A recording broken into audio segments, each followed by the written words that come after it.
Aeschylus descensus averno, noctes atque dies patet atri iano aditus. Sed revocare gradum superas quae vaderat oros. Hoc opus hic labo est. Edith. Good afternoon, Father. You see, I still remember my Virgil. I didn't hear you come up there. Oh, you were far away. Finding the descent to Hades easy. But to find your way back... Quiet, boy! Trace one step out to the upper air. That's the task. That is the labour. Well, I'm taking Roy here to the upper air of the high meadows. Give him a run. Good. Oh, Seems in need of it. you never do so now. And you and he were once so close. Quieten him, Edith. And I have more to occupy me than walking a bad-tempered old wolfhound. He's not bad-tempered. He's been missing you. How's Alice? Miss Morphy is very well indeed. I said, hold him, Edith! Do head first, Father. What's the matter with you? Take the beast away! Yes, Father. Take him away before I come and bed it to have him taken away for good. Shut! That's the medicine for mad dogs. Or strangled. Or still strangled with my own hands. Father! I could do that, you know. I have the strength for it. Don't you doubt I have the strength to rid myself of the feeble old brains of an ranting brute.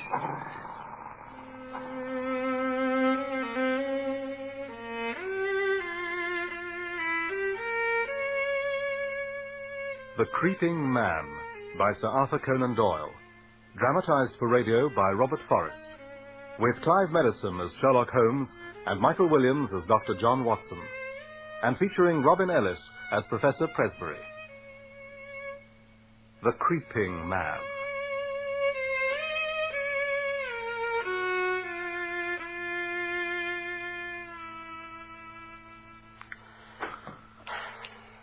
Holmes. Holmes, I've been here for half an hour. Not quite, Watson, not quite. And you haven't uttered a word. Oh, there was a time you showed more understanding of, or at least patience with, my protracted reveries. I do understand. Curious facts have been submitted to me that in turn give rise to speculation of a more general character. Speculation that you might share with me. Yes, that's presently. Since I am here at your request, your seemingly urgent request, come at once, if convenient, if inconvenient, come all the same. Neatly worded, don't you think? And I take it by your tone, it was inconvenient. It was, as a matter of fact. But here you are. Yes, here I am, having had to rearrange my entire day. My practice, you know, is not inconsiderable. And Mrs. Watson's concern for you, it too is considerable. Well, of course it is, but... In addition to a thriving medical practice and an ever-watchful wife, does a lovable family dog play a part in your new domestic arrangements? A dog? Oh. But if I were to study Dr. Watson's dog, what might I learn? I think, Holmes, even you would learn little from a hypothetical dog. Might I witness it whining at you, tail thumping impatiently, begging to be taken out on adventures? Yes, only when you and the mutt are alone together, of course. Holmes, what are you talking about? I am giving serious thought to the writing of a small monograph on the uses of dogs in the work of the detective. You mean bloodhounds? Oh, no, that's been thoroughly explored already. No, but a dog reflects the family life. Whoever saw a frisky dog in a gloomy household or a sad dog in a happy one? Snarling people have snarling dogs, dangerous people dangerous ones, and changing canine moods may reflect changes in the family around them. Holmes, did you summon me from my work for something so trivial? In some ways, Watson, you never change.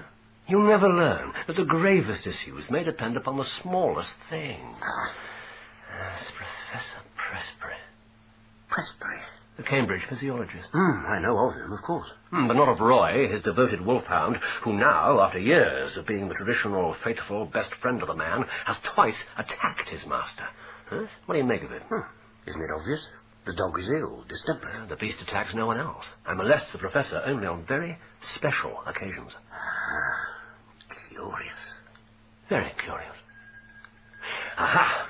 Young Mr. Bennet. Admirably prompt. And now we may learn more about our professor and his perfidious pet.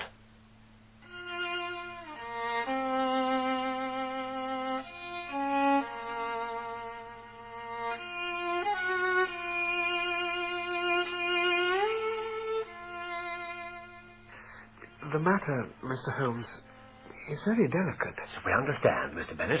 The relation in which I stand to Professor Prestbury. Yes, both publicly and privately. You see, Watson, Mr. Bennet here is not only a professional assistant to the great scientist, but lives under his roof and is engaged to his only daughter. Congratulations, Mr. Bennet. Thank you. But the thing is, I don't see how I can, justify myself if I speak before... Before? A third person. Oh, I see. Have no fear, Mr. Bennet. Dr. Watson here is the very soul of discretion. Oh, I don't doubt that at all. I can assure you, Mr. Bennet. In fact, I was just about to impart all I know of the case to him, so please do continue. There have been fresh developments.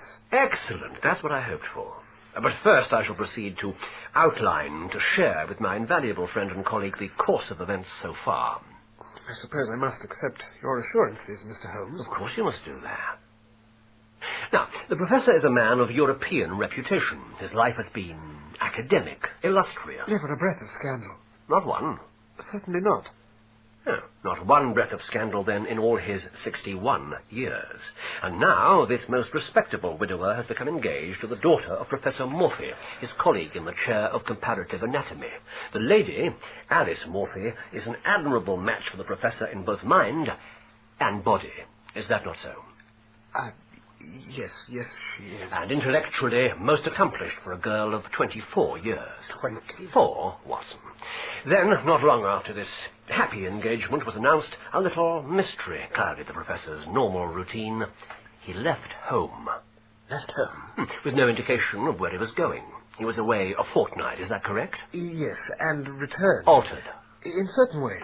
His intellect was not affected. His lectures were as brilliant as ever, if not even more. But there was an alteration, as if he were under some shadow. Mr. Holmes. Those are your words, Mr. Bennet. Something sinister, you said. Not the man you'd known and admired for years, you frankly stated. And if I'm to help you, you must continue to be so frank with me and with Dr. Watson. Very well. You were aware of the change in the Professor as soon as he returned? From the very hour he returned. He threw himself back into his work with, if anything, more vigour, more brilliance than before. But, yes, he was altered. Blood tomorrow, Bennet. I shall announce my return with a dissertation, a very rhapsody on the blood of life.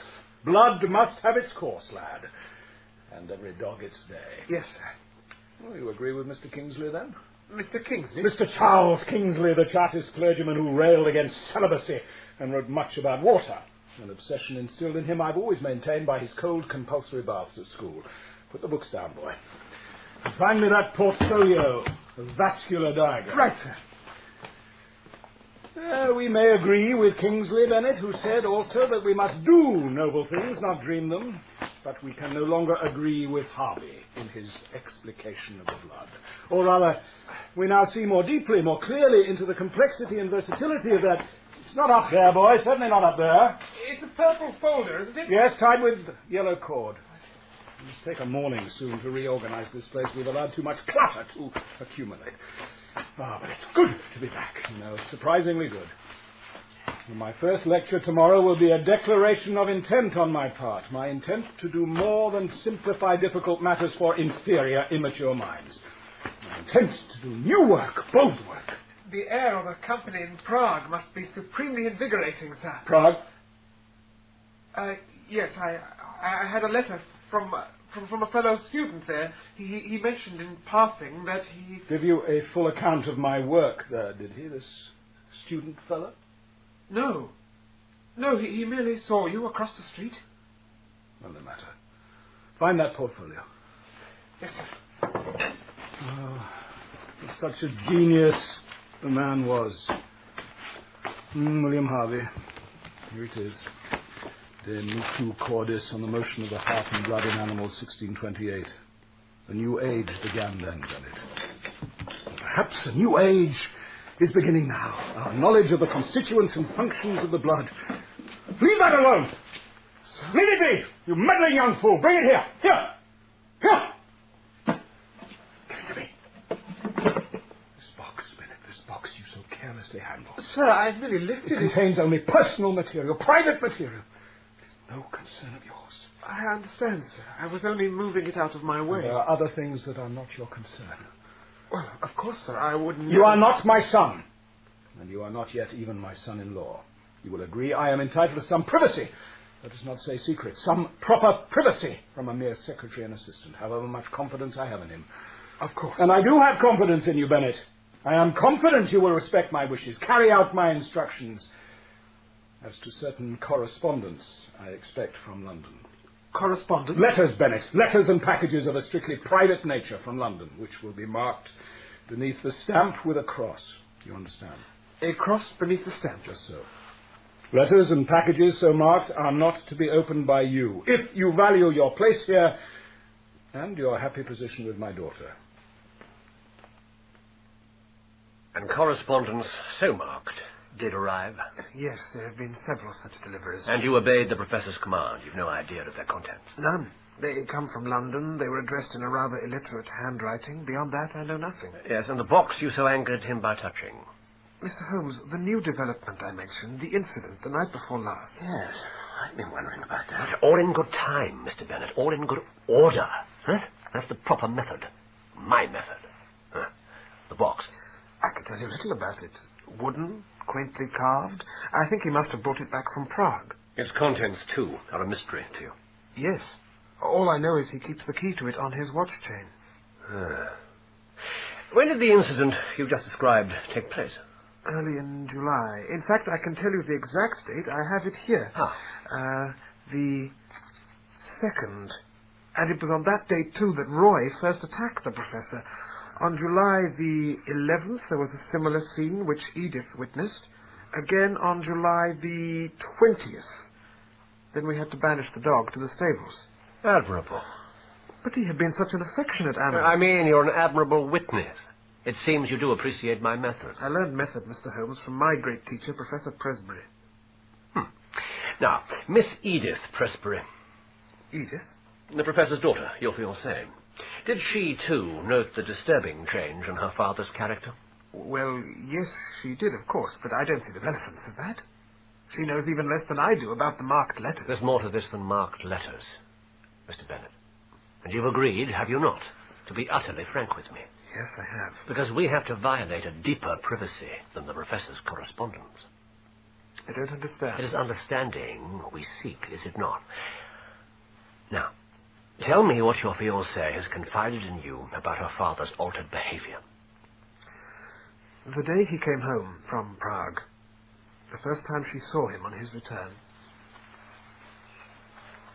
Come on now, Roy. Good boy. We'll keep each other's spirits up. We'll have a run in the meadow. Let the fresh air... Father! Oh, you're home. So I am, Edith, so I am. And how wonderful it is to see you. We were so worried. No word from you. And to see Roy. Good boy, good old boy. Where have you been? Both of you look radiant, as the garden does, as home does, everything does. Father, please. We've been so anxious. Where I've been is of no matter. Now I'm home. I have nothing to tell you that you need to know, or that would entertain a young lady. But you have much to tell me. Tell you? Oh, I've been homesick, Edith, very sick and failing indeed. But now I'm well, healthy and well, and eager to be doing. Don't I look well? Well, yes, you do, but... Oh, that chestnut tree is splendid, isn't it? And the lawn positively shines. Alice, how is Alice? She's well. But, of course, she too has been at a loss. At a loss? My Alice? Not for company, I'll wager.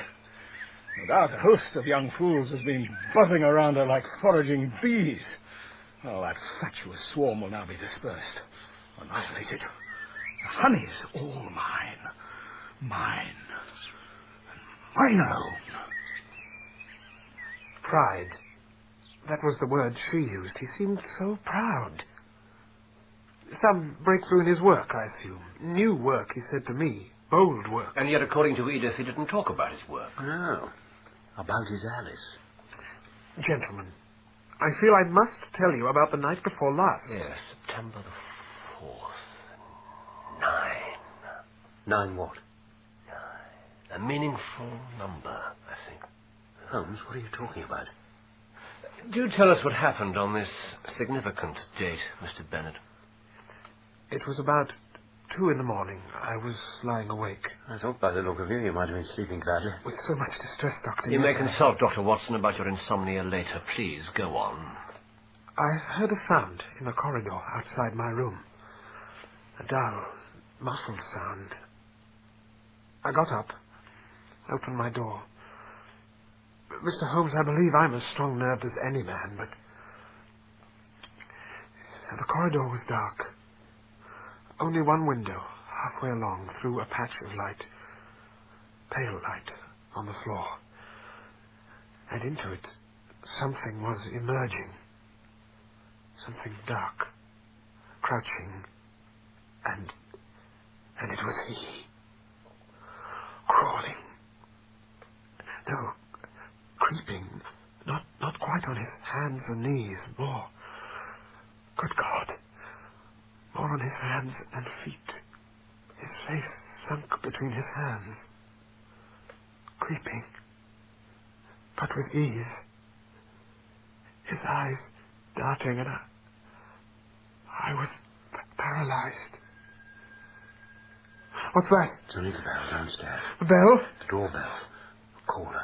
Who can it be? Come, Mr. Bennett. Mrs. Hudson will discover who.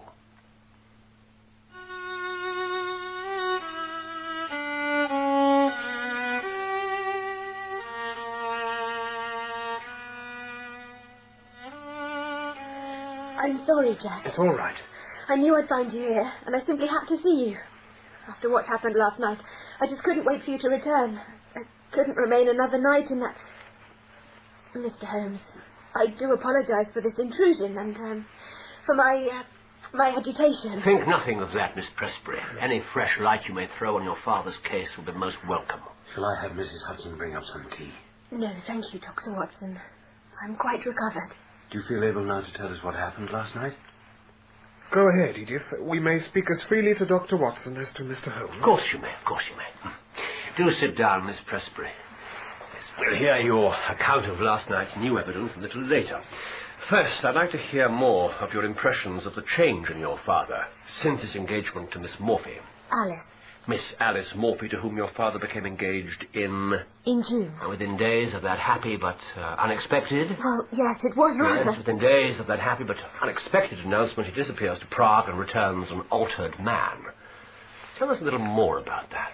I don't quite see what you want me I confess neither do I, Mr. Holmes. After what I have told you, and when Edith has experienced something, we Your haven't fiancé will, I'm sure, confirm, Miss Presbury, that complete frankness is essential if we're to unravel this case, and complete trust in my method. Jack. Very well. It was early in June. Very fine. Warm, as you'll no doubt remember. That day he was taking tea with the Morphys. Professor Morphy is his closest colleague. And I knew he and Alice were... they shared many interests. My interests... Anyway, I didn't go with him that day. I often did, but on that afternoon I'd been strangely restless, a slight headache. And the piano and my music is a great comfort to me. Good afternoon, Edith. Father and Alice. How are you, Alice? I'm well, Edith. We could hear you playing as we came across the garden. Very sweet. Sweet and sad. When I'm in this headachy mood, I begin with such a piece, then move to something more light and jolly. And that is restorative. Restorative? Oh, well, yes. It helps, sometimes. How curious. But then you are artistic. All I can do in such a condition is lie down in a darkened room after taking one of my father's elixirs. Is your father well? Oh, yes. And perhaps imbibing elixirs of a different kind right now. Imbibing? In celebration, Edith. And perhaps you will play something more jolly now. Something downright joyful, I'd hope. Something epithalamious. Is that the word? It is. Up, fair bride, and call thy stars from out their several boxes. Take thy, diamonds... Rubies. Rubies, pearls, and diamonds. Yes, and make thyself a constellation. A marriage song by John Donne. Oh, I don't care for him. Mother used to read his sermons to me. Oh, but in his youth, Alice, such lines he could spin. Love all alike no season knows, nor clime, nor hours, days, months, which are the rags of time. But I summon Ben Johnson to my case, dear George, when it comes to done. George? You called my father... Miss Morphy, your longtime friend Alice, and now my Alice too, has done me the stunning honour of agreeing to be my wife. Now, where's that young Jack of yours? Jack? He must share in the celebration, must my fine young Mr. Bennet. In the laboratory, is he? I think so, yes. Industrious fellow. Bennett's last task today shall be to bring up a bottle of our finest. And you, my pretty pale daughter, shall play. Hey! You are pale, Edith. And I think in no mood for playing. No. No, I don't think This I can. has come as an utter surprise to you. Well, of course. There's been no hint that such a thing... I know. We have been very discreet. We allowed no suggestion that matters were developing in this way until we were entirely sure of each other. Today was his third proposal, in fact. Alice, Thomas Wellwood. You and he, I thought, were... Young Mr. Wellwood is pleasant company, and I know he has high hopes, indeed high intention of making his career in the bank a sound one. But no more than sound. There are no Newtons or Galileos in the science of money. But your father's work now, and further attainments are ahead for him. You must know that. I'm not speaking of merely material success, Edith. Your father's work of itself is endlessly fascinating. Alice? Yes? I think I must take your advice. This headache is one of the more removable ones. I'd best go and lie down for a while. Of course. We'll talk more later. Excuse me, Alice. Edith? I'm sorry, Alice. I do feel rather faint. Oh, a moment only. You and I have been friends since childhood. I want us still to be friends. Do you? Well, of course. And more than that. Let me be frank. When your father and I are married, we will, of course, live here. But you mustn't think of me as your... Oh, but that's too absurd even to say. We shall be like sisters, Edith. Sisters. Edith? Miss Presbury, are you feeling unwell? What is it, Edith? Dr. Watson? There's no need to continue if you don't feel up to it. You've told us enough for the moment. I must tell you about last night. Edith, if you're unwell, you mustn't force yourself to say It more. was Roy that woke me, I think. Certainly he was barking from the stables when I was fully awake. And I know I was. I was awake. I remember thinking, is my door locked? But of course, it always is these days. The moonlight at the window was very bright. I could see quite clearly what was there. What was there? At the window, you mean? In a square of light. My father. What? My father's face. Pressed against the window pane. But your room is on the second floor. One of his hands was raised, as if he'd been about to push the window up. If that window had started to rise, I know I'd have gone mad. There have been times when I thought I am already, but it was no delusion. He was there for about 20 seconds or so, and I couldn't move. Even when he vanished, I still couldn't budge. Paralyzed. All I could do was lie and shiver until dawn. Then at breakfast, he didn't mention it. And did you... No. I made an excuse to come to town. Here I am. Curious. Most curious. Curious? It's uncanny. But last night, so soon, that is curious. Do you have something in mind, Holmes? Yes. An inn in Cambridge. You, Mr. Bennet, shall return to your duties with as normal a manner as you can pretend, while your fiancée remains in London. Your visit can be prolonged, Miss Presbury. Yes, easily. And you and I, Watson, if you can without too much inconvenience, uproot yourself from practice and domesticity. You and I shall, for the next few days, be in the most pleasant surroundings of that ancient and commendable hostel, the Chequers Inn. The linen is above reproach, the port above mediocrity.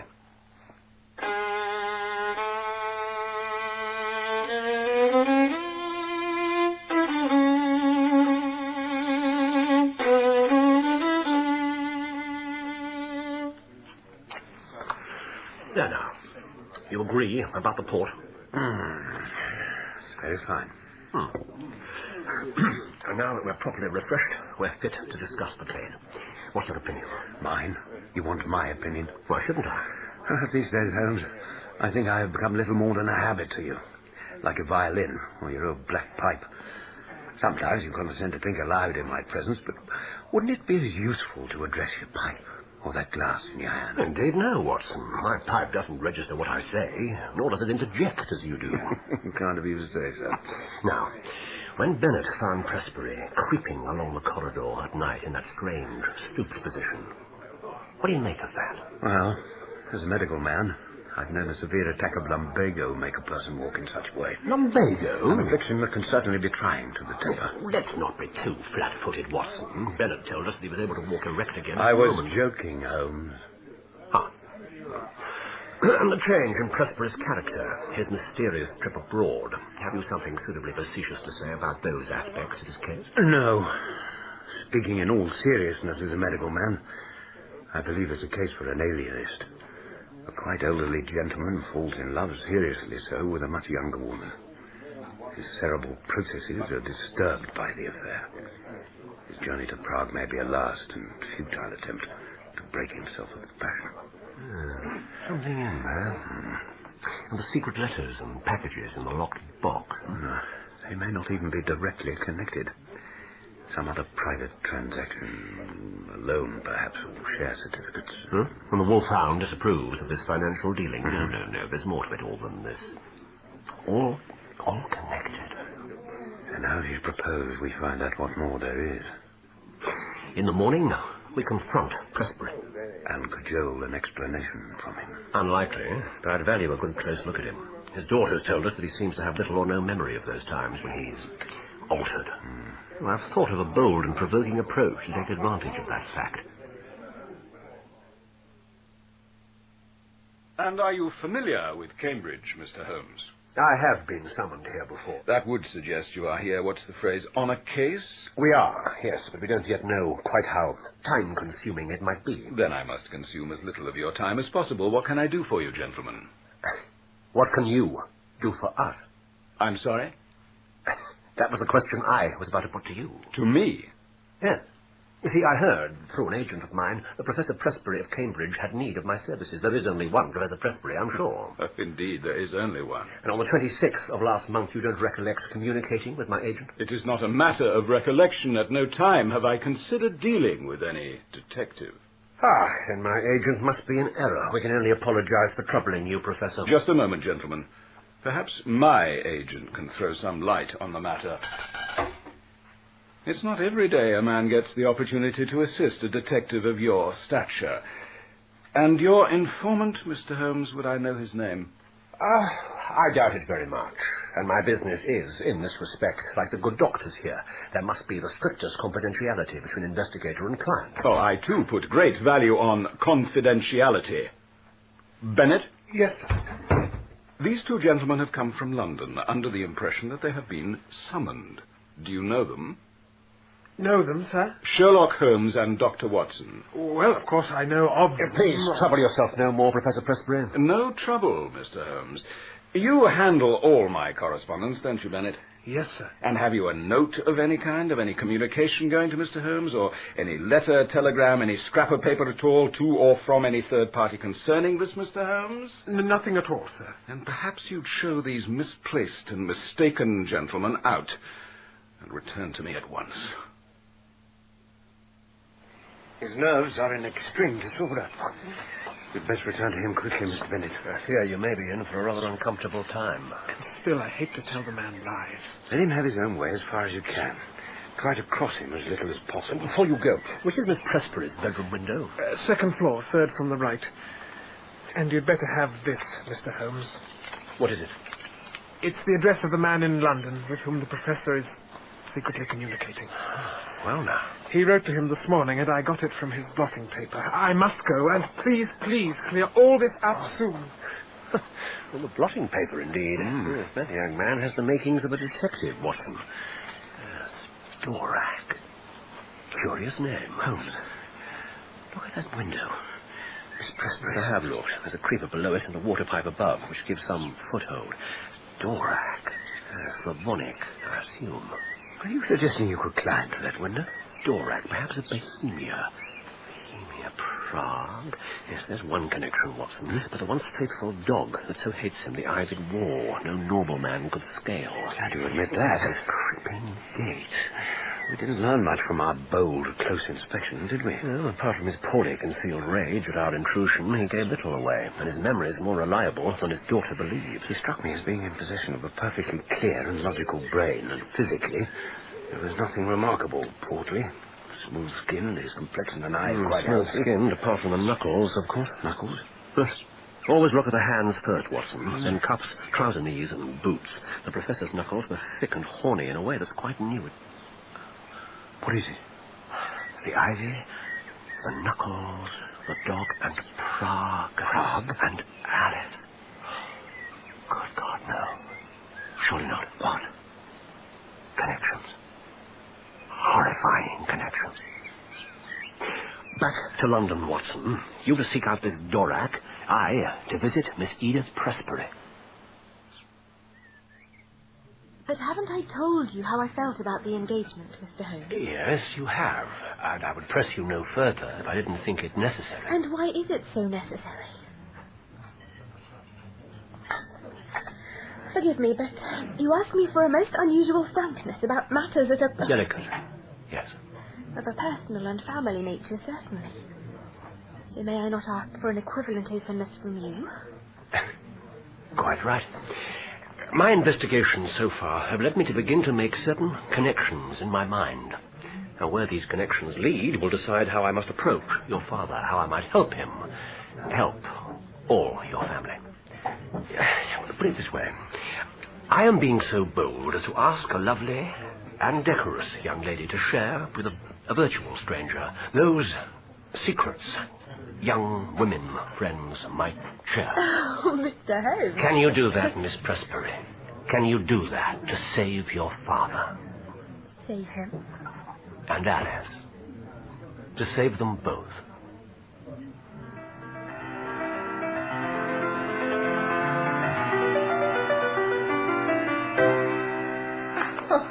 Bravo. Your playing does improve, Edith. And what a complex piece it was. There's a deeper passion in it I can't quite reach. What it might express, I can't say. But the sheer skill required. It's a science, too, in a way, isn't it? Is it? Mathematics.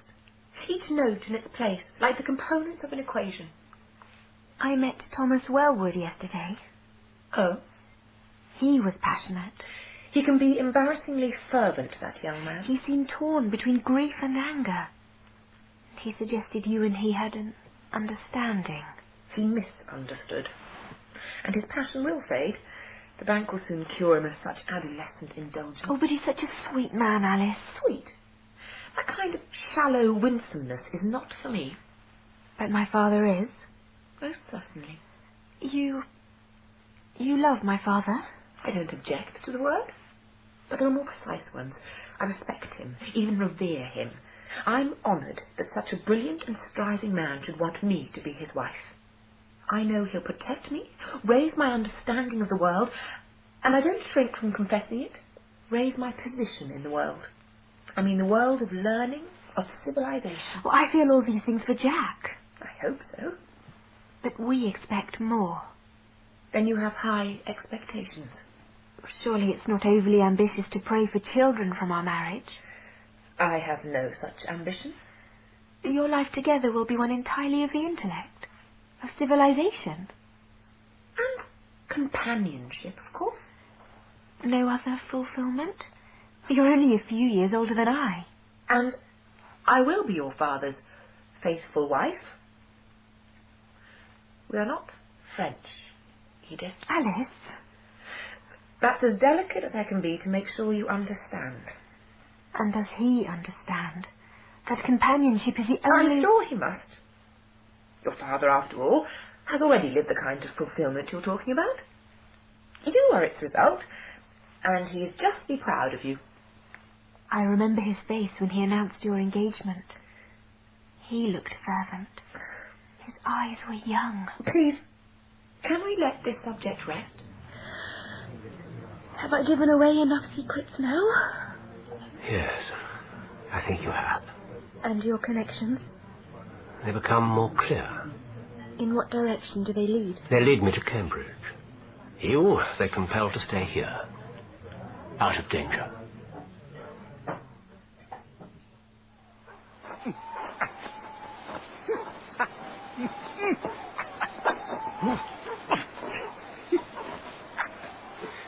Dear God, Holmes. I cannot believe this is happening. But there it is, Watson. It's like a nightmare. But I see it too. We are both awake. Do we interfere? Not yet. You have your revolver. Yes. Do you think... I think when something as monstrous as this is unleashed, we must be ready for anything. Look, he's down. Heading round the side of the house. Towards the stables. Good. But the wolfhound is there. And so should our third man be there. The speed of him. He moves like... Yes, Watson. I know what he moves like. Come on now. After him. Come on, you toothless whelp. Can't reach me, can't touch me. Of course you can't. You're the runner, and I'm the master. You're in chains and I'm in charge, the master. All mine. See? Can't reach. Having the strength, having the blood, having the brains, and me all brains and brawn all. Might and main. Professor Presbury. Oh, man. Leave the beast alone. A man all blood and bone and rubber. Right, put down! Stay back, he knows me! Down, Roy, put down!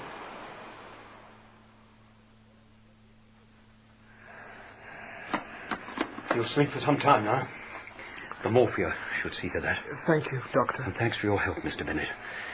But he should be seen by a first-class surgeon. No. We had him firmly by the throat. And you've dressed the wound well. I do have a medical degree. Then you know the teeth pass dangerously close to the carotid artery. But he'll survive. Well, yes, I think the danger is past. Then no more outsiders, please. If his condition gets beyond these walls... But what is his condition? I still can't quite believe what I saw out there. On the wall.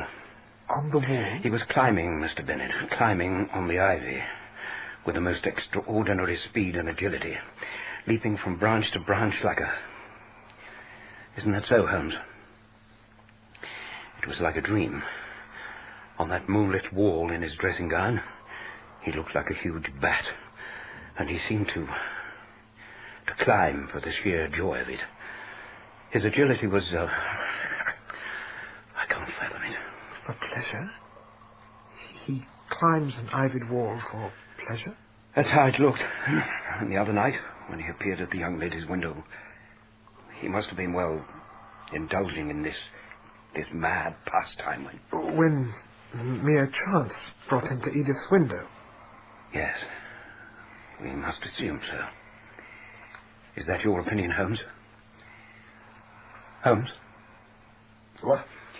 Mere chance brought him to his daughter's window. Oh, no doubt. No doubt. Holmes, what is this? How could he do those things? Is it madness? Madness. Oh, yes, it's that. Your interest in the dates, 9 days, you said. Are you thinking of some connection between bouts of insanity and phases of the moon? Oh, no.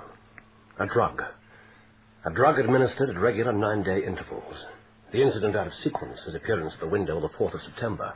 But either he'd increased the dose or the effects were growing out of his control.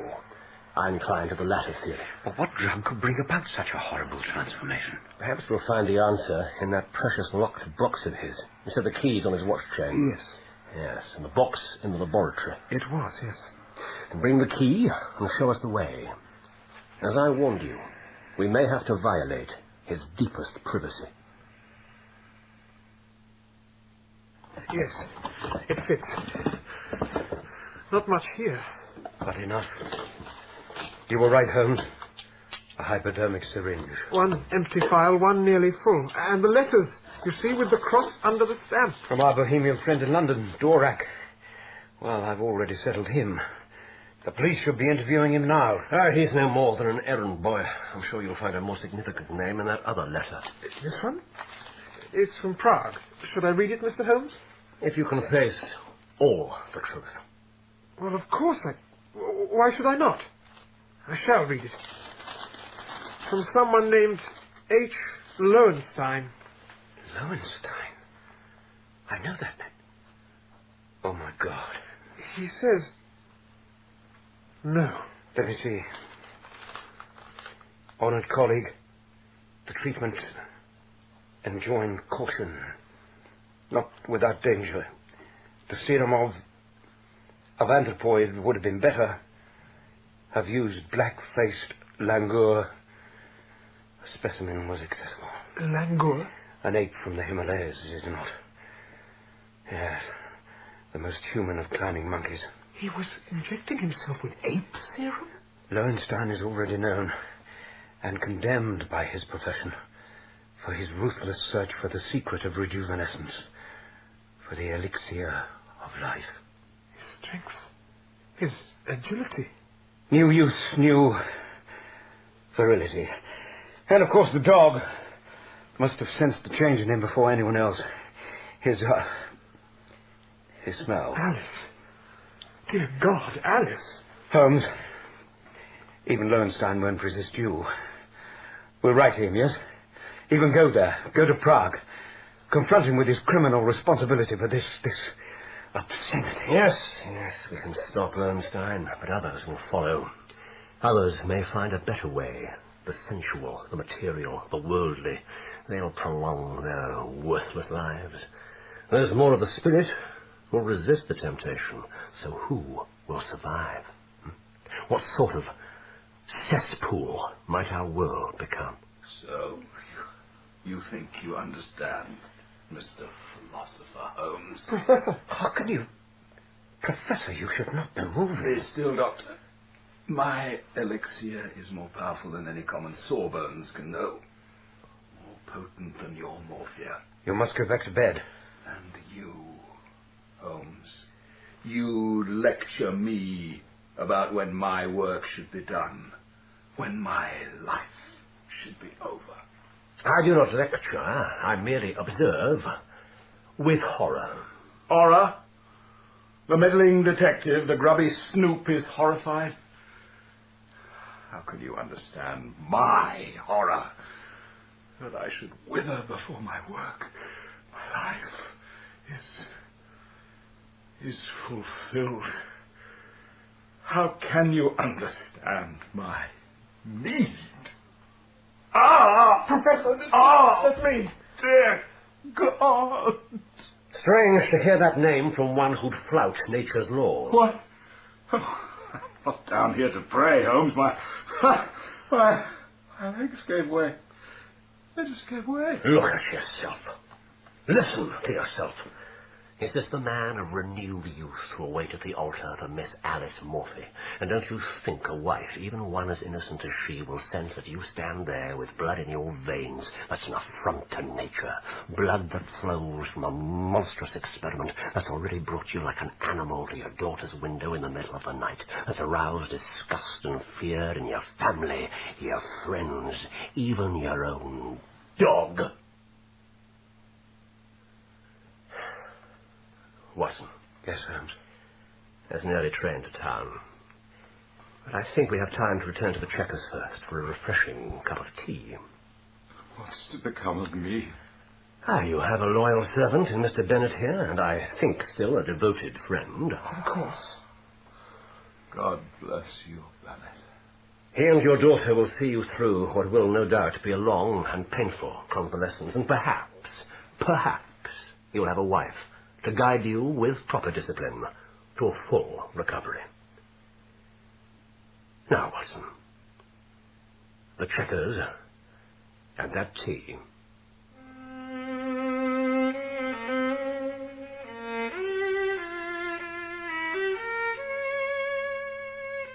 In The Creeping Man, Sherlock Holmes was played by Clive Medicine and Dr. Watson by Michael Williams, with Robin Ellis as Professor Presbury.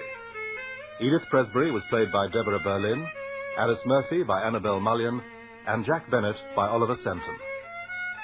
The violinist was Leonard Friedman. The Creeping Man was dramatized for radio by Robert Forrest and directed by Patrick Rayner.